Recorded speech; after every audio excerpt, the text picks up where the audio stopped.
Bien le bonjour pirates, j'espère que vous allez bien. Aujourd'hui nous sommes sur le chapitre 11 de Solo Leveling et nous allons suivre le réveil de Jinwoo, car beaucoup de choses se sont déroulées depuis que nous suivons son histoire. Alors pirates, si vous n'avez pas vu les précédents épisodes, sachez qu'il y a une playlist dans laquelle vous pouvez absolument tout retrouver. Si vous voulez suivre cette histoire et ne rater aucun événement, n'hésitez pas à aller voir les précédents épisodes pour ne rien rater. Lors des derniers événements, Jinwoo a été laissé pour mort. Mais au dernier moment, un message s'est affiché devant lui et lui a souhaité la bienvenue. Il vient de se réveiller et ne comprend pas ce qui lui est arrivé.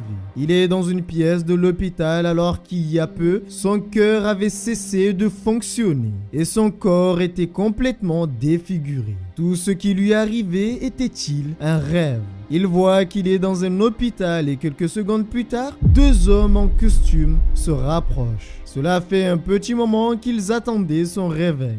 Jinwoo voudrait savoir qui ils sont. Ce sont des inspecteurs de la guilde des chasseurs coréens. Ils lui font savoir qu'il est resté inconscient pendant 3 jours. Alors il leur demande qu'est-il arrivé aux autres chasseurs. Les inspecteurs pensent qu'ils vont bien, mais la seule différence est qu'ils ne sont pas sortis indemnes. Tu m'étonnes. Dans le dojo, c'était pas vraiment joli à voir et de plus ils respectaient les commandements, plus les choses sont compliquées pour eux. Et sans compter la violence des statues, je vous rappelle pirates qu'ils étaient 16. Il ne reste plus que 6 chasseurs et les 6 chasseurs ils ont été choisis. Ils n'étaient pas du tout préparés psychologiquement. L'inspecteur lui fait savoir que le fait que le chasseur Shiul ait perdu son bras, cela risque d'impacter son travail. Il ne pourra plus être aussi performant qu'à ses débuts. Il se pourrait qu'il prenne sa retraite. Une retraite bien plus tôt que prévu.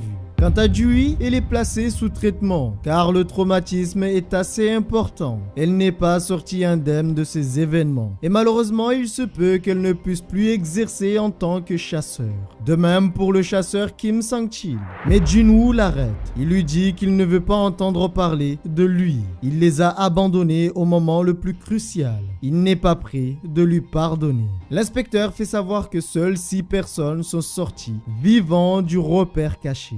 Bien que chaque fois qu'un chasseur traverse le portail, il risque sa vie. Il est rare que ce genre d'événement se produise. Quand les inspecteurs se sont rendus sur les lieux, il ne restait plus rien. Il était la seule personne dans la pièce. Aucune statue ou autre forme de vie ne se trouvait sur les lieux. C'est ce qu'on appelle un meurtre parfait. Ils ont fait ce qu'ils avaient à faire et sont repartis comme ils sont arrivés, sans laisser aucune trace. La seule trace qu'ils ont laissée, ce sont les 6 personnes qu'ils ont laissées en vie. Ce n'est pas comme s'ils voulaient cacher leur présence. Ils ne voulaient pas cacher leur existence. Ils étaient là pour quelqu'un. Et ils ont trouvé la personne qu'ils cherchaient. Le joueur qu'ils cherchaient. Après avoir trouvé la personne qu'ils cherchaient, ils n'avaient plus rien à faire ici. Jinwoo ne comprend pas. Cela est étrange. Les inspecteurs trouvent cela étrange aussi. Car ce genre d'événement n'arrive jamais. Si les témoignages des survivants étaient différents et qu'ils n'avaient jamais trouvé le reste des corps des morts, ils n'y auraient jamais cru. Il aurait pensé à une autre théorie, le double éveil. Il pense que Jinwoo aurait pu être le coupable. Les statistiques d'un chasseur restent fixes lorsqu'il reçoit son éveil. Mais il arrive que certains chasseurs s'éveillent une deuxième fois. Ce n'est pas tous les chasseurs, mais ceux qui obtiennent une deuxième éveil deviennent des monstres de puissance. Les inspecteurs se sont préparés. Ils sont venus avec un objet pour détecter la puissance magique des chasseurs. Tout ce qu'il a à faire est de placer sa main sur le cristal. Il pense qu'un simple chasseur comme Jinwoo n'aurait jamais dû survivre dans un tel donjon. Vu les circonstances, il est possible selon lui que Jinwoo ait obtenu un double éveil.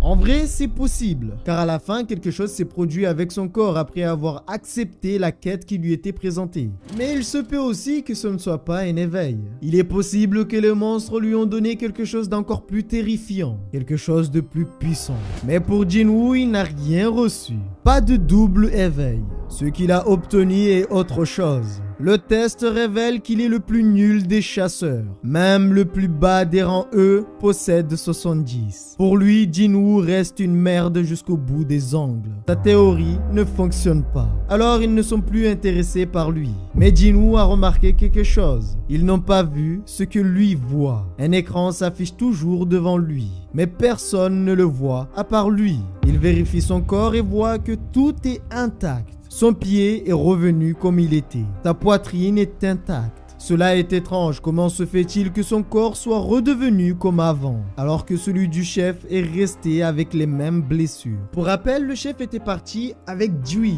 et à ce moment-là, il avait perdu son bras. Jinwoo était le sacrifice, il était resté dans l'hôtel car il ne pouvait plus bouger, il avait perdu un pied. Mais après les événements, tout son corps est redevenu à la normale. Son pied a repoussé, sa poitrine qui était ouverte est revenue comme elle était, mais par contre le chef, lui, n'a rien reçu. Son corps est comme il était. Il garde les mêmes blessures. Il n'arrive pas à différencier ce qui est réel et pas réel. Tout ceci est nouveau pour lui. Il ne sait pas s'il aurait dû leur dire qu'il voit quelque chose. Mais au moment où il voulait ouvrir le message, sa sœur arrive. Celle-ci lui hurle dessus et lui fait savoir à quel point elle était inquiète pour lui. Il vient de réaliser qu'en se sacrifiant pour eux, il allait laisser sa sœur seule, à la merci de ce monde. Il demande à sa sœur s'il voit le message. Et on dirait bien qu'il n'y a que lui qui peut le voir. C'est comme s'il recevait un mail non ouvert dans un jeu. Sa sœur pense qu'il devient fou. Il a ouvert le mail et sur celui-ci, il a reçu une quête journalière. Préparatif pour devenir fort. Il ne comprend pas. Après que sa sœur soit partie, il se pose et essaye de comprendre ce qui lui arrive. Le système aidera le joueur à progresser. Si le joueur n'accomplit pas les ordres, il y aura une pénalité. Il vient de recevoir une récompense, mais Jinwoo est complètement perdu. Il ne fait pas vraiment l'effort de comprendre et d'accepter ce qui arrive. Eh ben écoute pirate, sans manuel d'utilisation, il faut un petit temps d'adaptation. C'est comme quand tu as une nouvelle copine. Il faut quand même que tu aies un minimum de temps d'adaptation. Qu'est-ce que je raconte? Il se rappelle du moment où il a reçu l'alerte. Et à ce moment-là, il avait reçu la bravoure du faible. Il est temps pour lui de commencer. Alors il ouvre la quête. Voici la quête. Il doit faire 100 pompes, 100 abdos, 100 flexions et 10 km de course. Ah non, je veux bien, mais non. Ah, je ne veux pas encore une fois de plus d'un projet Calvicie. On a déjà eu droit à Saitama. Laissez-le avec le peu de cheveux qui lui reste. Il est déjà assez faible comme ça, il faudrait pas le rendre chauve. Jinwoo a décidé d'aller dormir et il reprendra tout ça demain. Il n'aurait jamais dû faire cela. Car sur chaque quête, il y a un compte à rebours. Et si la quête n'est pas accomplie, une punition arrive. Vous avez échoué à accomplir la quête journalière. Vous allez être redirigé vers la zone de pénalité. Jinwoo se réveille. Et en se réveillant, il sent un tremblement de terre. Bienvenue dans la zone de pénalité. La punition de Jinwoo va pouvoir commencer. Il n'a pas respecté la règle. Il se trouve dans un désert et une énorme bosse vient de surgir derrière lui. Il se retourne mais il ne s'attendait pas à ça. Se trouve devant lui un 1000 pattes géant aux mandibules venimeuses. C'est la punition de Jinwoo. Il comprend que ce n'est pas un rêve, c'est sa punition. Et pour sortir de là, il doit survivre pendant 4 heures. S'il réussit, il pourra sortir. S'il échoue, la créature va le dévorer. Il sera son repas, son déjeuner. Voilà pirates, c'est la fin de cette petite histoire. Bon là ça commence à devenir de plus en plus intéressant. Après 5-6 épisodes, on commence à avoir un peu de choses intéressantes. On va pouvoir commencer la progression de Jinwoo. Et comme vous le savez, plus un personnage commence à devenir fort, plus on commence à comprendre ce monde et à avoir les réponses sur ce monde, sur ce qui entoure les phénomènes qui arrivent. Et les réponses du pourquoi, du comment. En espérant que la vidéo vous a plu, n'hésitez pas à donner votre avis, votre ressenti en commentaire. Prenez soin de vous et n'oubliez pas que nous sommes des pirates et rien ne peut nous arrêter, même les 1000 pattes.